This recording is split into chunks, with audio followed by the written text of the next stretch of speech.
Well, hello and welcome to the Informed Traveler Podcast, a weekly travel podcast where our goal is to help you become a more informed traveler. And I'm your host, Randy Sharman. So would you consider yourself a good travel companion? Well, according to a recent survey from the global rescue companies, there are a number of things that go into being a good travel companion. So in a few seconds, travel expert Onanta Forbes will join me to discuss what makes for a good travel companion. Plus, we'll head to Jasper, Alberta, and get an update from Jasper Tourism on where they're at as far as recovering from that devastating wildfire last summer. And Ken Stewart from Crowfoot Travel Solutions is in Houston, Texas this week to take in the U.S. Thanksgiving festivities. So we'll get an update from him later in the podcast. But first, let's kick things off chatting with travel expert Onanta Forbes, who joins us each week to discuss some of the travel news and travel trends. You can follow her adventures on Instagram, Facebook, and X at Onanta Forbes. OnantaForbes.com is her website. Hi, Onanta. Hi, Randy. Here's a question for you. Have you ever been asked this, by the way? Are you a good travel companion? You know, I'd have to say not always, but... Well, that's an honest answer anyway. Depends. Like, you know, we were kind of chatting about this. It's like, because I am a travel agent and you do go on holidays, people think you know everything about everything the second you land. And it's like, I don't actually. It would be impossible to know everything. Yeah. and it never fails. You always get the one question that you don't know the answer to, right? Yes, that's right. There's more to it than just knowing everything, right? Of course. And we're talking about a survey recently done by the global rescue companies asking the question, what makes a good travel companion? And, we'll ask you this question, because I think I'm a pretty good travel companion, because I'm pretty flexible and I'm pretty laid back. And so is your partner a good travel companion? Because you guys travel everywhere, so you must be pretty good. He is. He is absolutely calm and cool. Nothing flusters him. He's pretty flexible. So I'd have to give him the Good Travel Companion Award versus me. And I would say the same about my wife. She's a pretty good travel companion. But my wife leaves all the travel details up to me. And then she kind of looks after the packing and that kind of thing. So, yeah, she's a pretty good companion because we kind of have our roles and we fit into our roles. And she's a good, she's flexible and she's up for anything, any kind of adventure. So she's a good companion. Yeah, you know, and that's important because that was flexibility is a key quality for a good travel buddy. And that comes with, you know, somebody who can rebound from setbacks like bad weather leading to a canceled activity, and to adjust to unexpected circumstances that will, you know, make headaches that do come with travel, right? So, and that was probably one of the surveys, one of the leading respondents as far as what they consider most important. Compatibility, which you've kind of shared with your, traveling with your wife. So it's really important that you do have that conversation ahead of time if you're just friends or a new couple or family with regards to what the expectations are with the trip. Because one of the other big things is you don't want a negative attitude when you travel. Mm-hmm. Well, there's the old saying that you don't really know somebody until you travel with them. It's not the truth. It is so true. Yes. And I'd be interested to know that how many relationships broke up after a trip or a vacation that were just getting started out. Yes.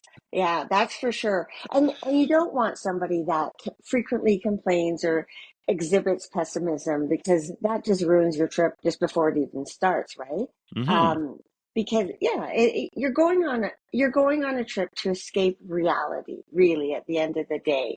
And whether you're a male or female, that ranks as one of the top survey responses with regards to what they want, you know, in a person that they travel with. Also a sense of humor, right? Mm-hmm. You gotta, you know, just laugh it off sometimes. You also have to agree on the financials. So your ideal travel companion doesn't have to have the same exact financial situation and budget as you do. But you guys are going to have the clear understanding of individual financial expectations for the trip, because you don't want anybody chasing down payments or footing the bill unexpectedly.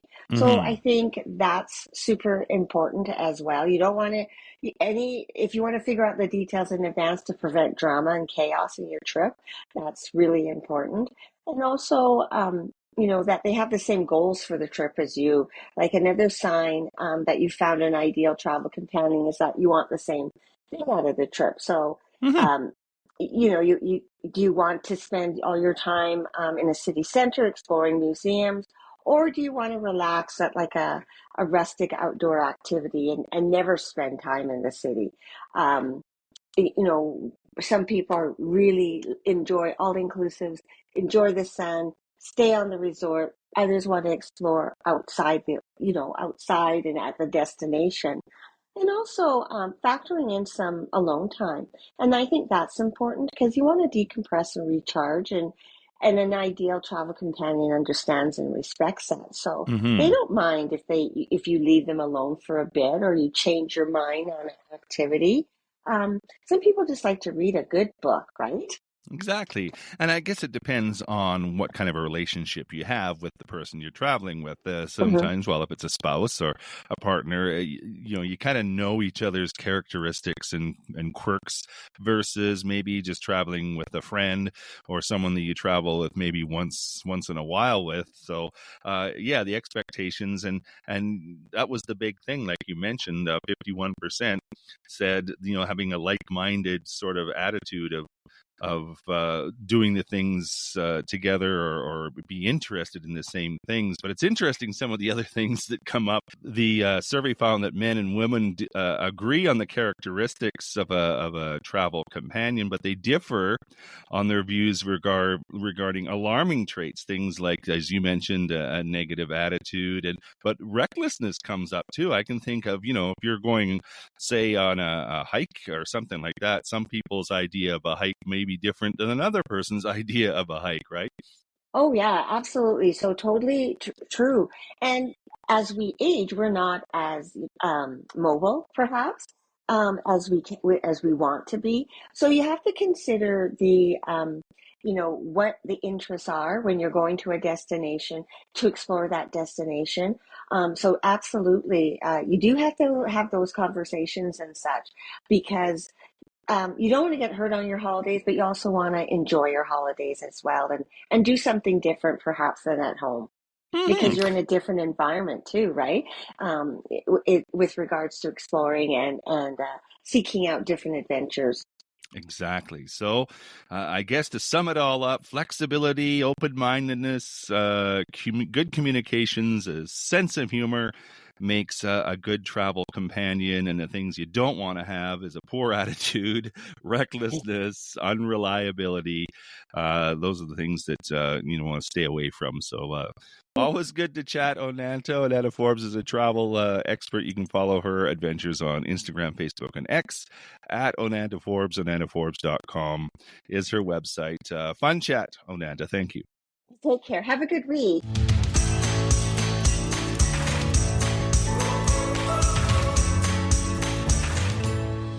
Well, I think many of us recall seeing the images and hearing the news of that devastating wildfire in Jasper, Alberta last summer. So I thought it would be a good idea to get an update, see where they're at as far as welcoming visitors back, especially now that ski season is underway. So joining us now to tell us more is Naji Curry. He is the Director of Destination Development with Tourism Jasper. Their website is jasper.travel. Hi, Naji. Hi, Randy. How are you? I'm well, thank you. Give us an update on where Jasper is currently when it comes to welcoming back visitors. What's open? What's not open? What's under development? Absolutely. So we've been welcoming back visitors for a few months now, and we want everyone to know that we absolutely welcome visitors. We appreciate everyone that will come to Jasper, and you're going to have a good time when you're here. Jasper is really, really vast. So while some areas do look different, Jasper is massive. So all the things you used to enjoy, like biking and hiking and camping and enjoying restaurants and that relaxing atmosphere, being present, disconnecting, reconnecting, that's all there. The magic of Jasper is still here. So we'd love to see as many people as possible.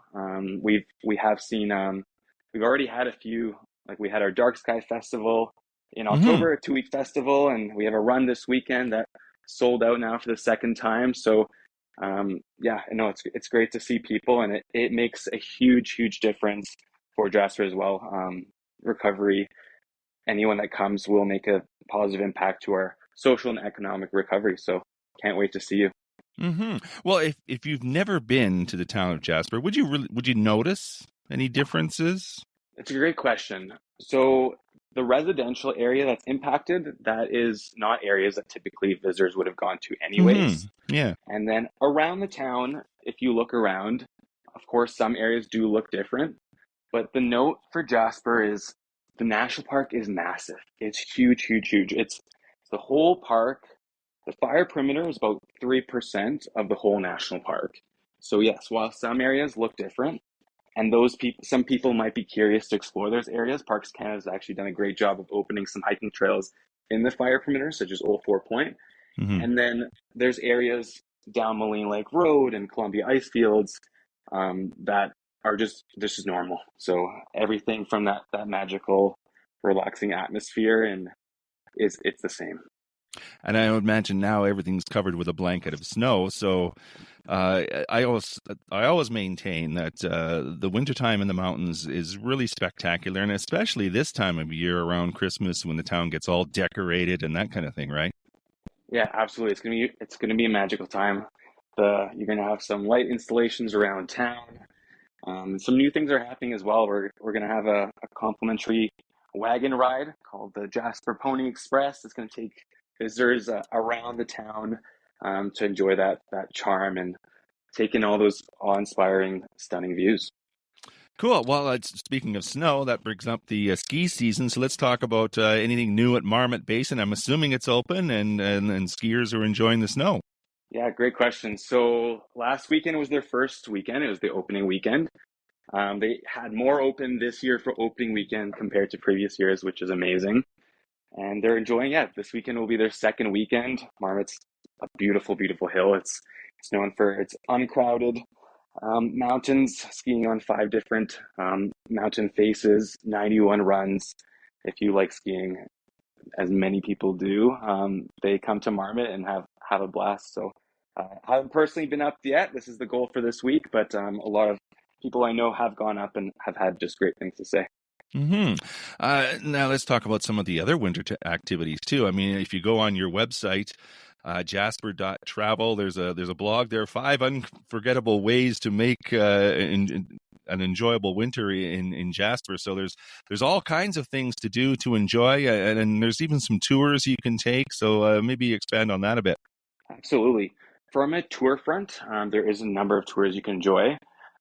So for instance, Sundog Tours offers a tour called Wonders of Jasper and Fire Ecology for anyone that wants to learn more about this topic.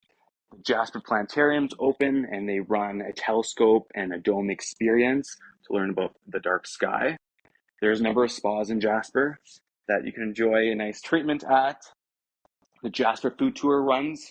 It's an amazing tour it's a guided tour where you go to 4 different restaurants, enjoy a meal, enjoy a delicious drink at each of the restaurants, as well as obviously you got Marmot for skiing, and there's going to be cross country skiing this winter, snowshoeing, winter walks, winter hikes.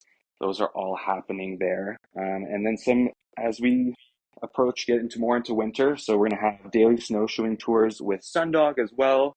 And Rockaboo will do their ice climbing as well.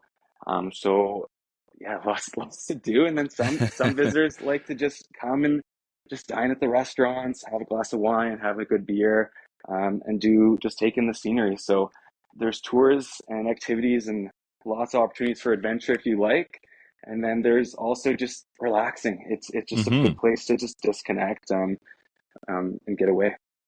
Well, one of the fun things to do in Jasper, and maybe many people don't even know about this, is the food.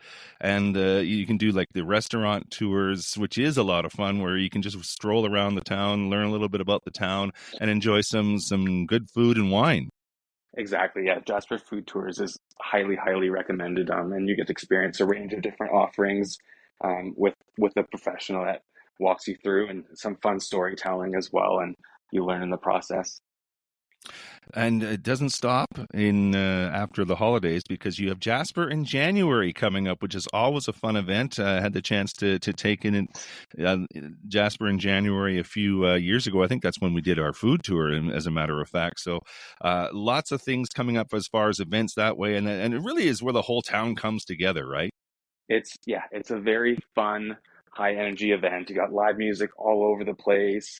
You got tons of events throughout the town, from culinary events to a pond hockey tournament to the Ukrainian festival Malanka. And then the end is super fun.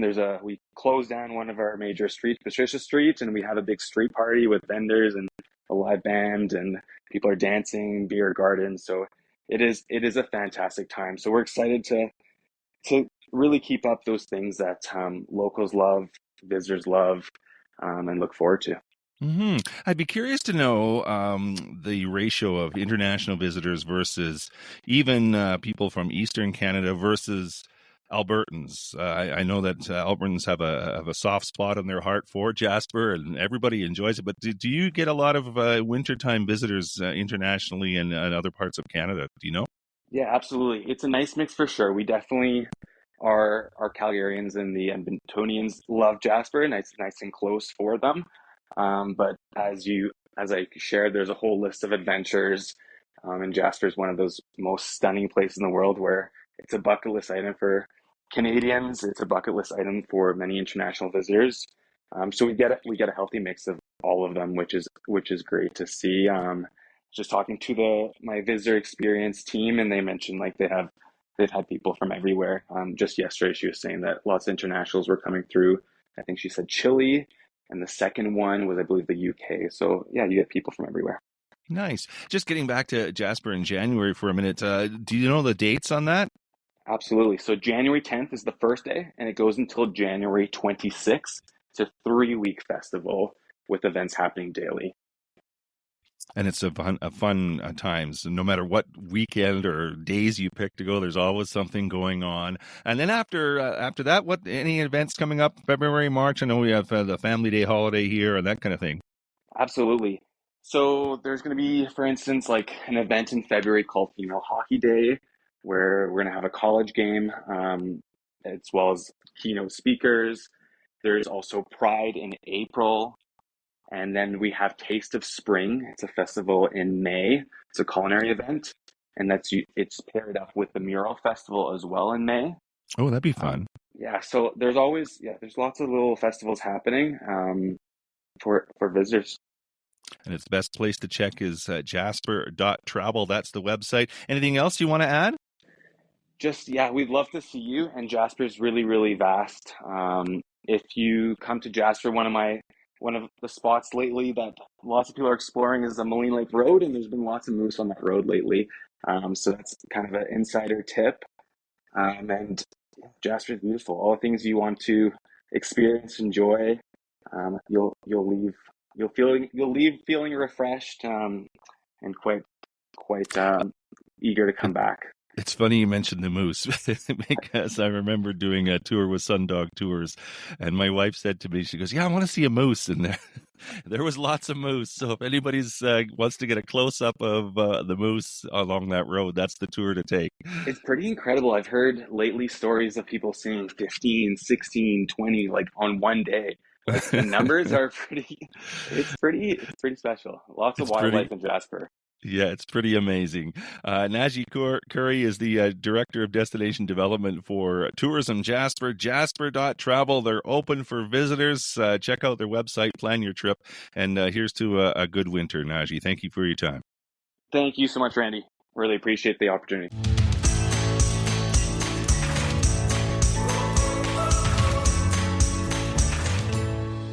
This is the Informed Traveler Podcast. I'm Randy Sharman. Just want to remind you of our website, theinformedtraveler.org. That's where you can find our contact page if you have any questions or comments about the podcast.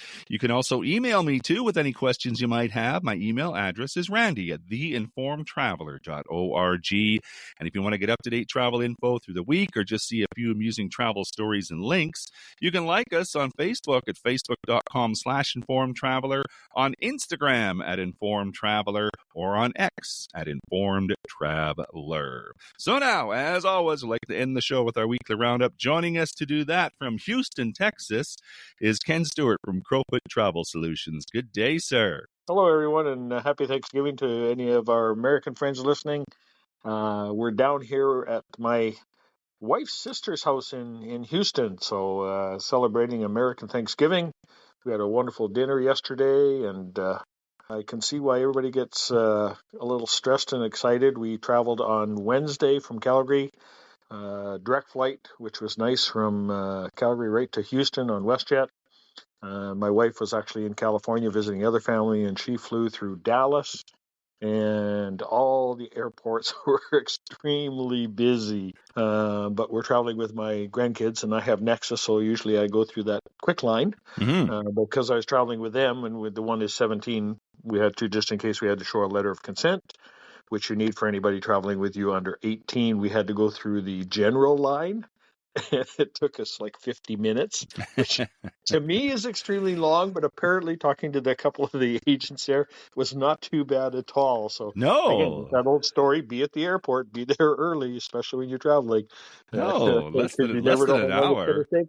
Less than an hour for us regular folk is actually pretty good. But yes, I heard that one of the stats I heard was 80 million Americans traveling over the Thanksgiving Day holiday. So you and your wife were one of those 80 million. To those numbers. But it seems to me that they were prepared, though. It looked like they were prepared, the TSA. Well, it seems to be. But what I say, when we got off the plane in Houston, the entire area waiting to get on planes was really full. All the baggage carousels were full down below. The car rental places were really full. Everybody was busy, busy, busy. So, but no, it's great. And I know my grandkids were up with their cousins today at 4:30 this morning, going to get free Christmas ornaments at Dutch Brothers. Everybody's out there doing the Black Friday sales. And again, a reminder, the Black Friday sales for all the travel stuff is still on this weekend, and then they have another one on Monday. Cyber sale for a lot of the travel business, and a few of them extend for a few days into next week. So again, some a good time to take advantage of some special pricing or whatever if it fits into your criteria for where you're looking to go and get away. Yeah, for sure. I think like for Canadians, we don't realize how big of a holiday Thanksgiving is in the United States. I've had the pleasure of being invited to a few Thanksgiving Day feasts, and I will call them a feast because they go all out. Oh, they do. They do 100%. And there's all kinds of special events go on and everything like that. It's like having a second Christmas almost kind of thing for them down here. They really get into it in a big way. And it's nice to see. I mean, we have our Thanksgiving, but I don't think it's quite the same kind of a celebration. No, not even close. I would even argue that Thanksgiving is a bigger holiday than Christmas in the U.S. And you're probably close. You're probably right. You're probably right. There again, a lot more effort and time and everything spent into it because again, it's the biggie for here, and a lot of stuff runs the whole weekend. And again, Houston's a real pretty city from the short bit we've seen of it so far. I know we're going to head out to the Johnson Space Center, so I can talk a little bit more that next time after we've actually been there. But they've got a zoo. They've got lots of stuff to do here in Houston. And again, Houston is a great starting point for either pre or post because you're just down the coast. It's not even an hour to Galveston, where a lot of the cruise ships leave from. This is true. So again, an extra day or two pre or post. I always like the pre's because then you can get into chill mode. So when you get on that cruise ship down to Galveston, you're totally in relaxation mode and really going to enjoy your sailing. But yeah, and one of the things that Houston is too, it's a major hub. And you got George Bush Airport, which is actually one of my favorite airports. I've traveled through it many times. It's almost like they got this huge shopping mall. I know that a lot of airports have shops and things like that. Yeah. But it seems that Houston's is really done up. Like there's a lot of options to go shopping at Houston Airport. You're right, and it's extremely busy. And again, like a lot of the airports or whatever, they're doing all kinds of renovations and everything. But again, we found it really easy to get around. We were lucky, actually. The wife's flight and our flight were in the same terminal, and she was actually sitting at the carousel waiting for her luggage, and our carousel was right beside.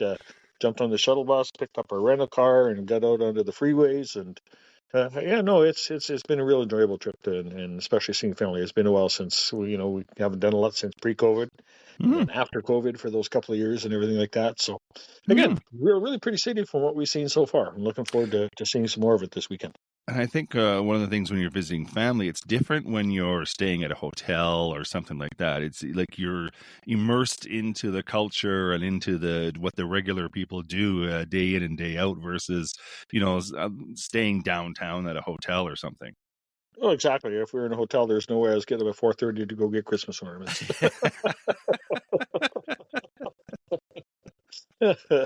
Yeah, no, it is totally different. And again, the area that we're staying in right now is actually, it's called Friendswood, Texas, which is kind of like a suburb of Metro Houston. So pretty wooded area, and Houston just seems to have so much to offer. It's just a short weekend for us, so we're gonna get to explore it a little bit or whatever. But we'll definitely be back down again now that we've got family down here. So. Excellent. Well, I won't keep you from family. I know it's Black Friday, so you got to get out and get those sales and enjoy your time. And we'll hear more about Houston next week. You betcha. And that is our show for this week. If you have comments or questions, we'd love to hear from you. If you have a show idea, send that along as well. My email is randy@theinformedtraveler.org. And if you like what you heard, tell a friend. You can check out our website too at theinformedtraveler.org. In the meantime, thanks for listening, travel safe, and be an informed traveler.